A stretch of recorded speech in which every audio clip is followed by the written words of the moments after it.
കോട്ടയത്ത് ഇപ്പോൾ മാമ്പഴക്കാലമാണല്ലോ. അതെ, ഇൻഡോർ സ്റ്റേഡിയത്തിൽ നടക്കുന്ന മാമ്പഴക്കാലം ഫെസ്റ്റ് കാണുവാനായിട്ട് ഞാനും പോയിരുന്നു.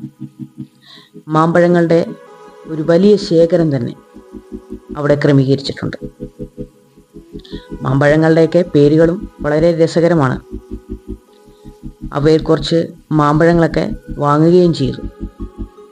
അതിനുശേഷം അലങ്കാര മത്സ്യങ്ങളുടെയും പെറ്റ്സ്, പക്ഷികൾ, അതും വെറൈറ്റി ആയിട്ടുള്ള ഒരു കാഴ്ചയും അവിടെ ഒരുക്കിയിട്ടുണ്ട്.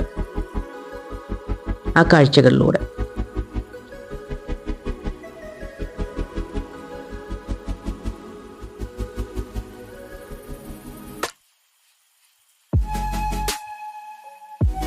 പലതരം വർണ്ണങ്ങളിലുള്ള പക്ഷികൾ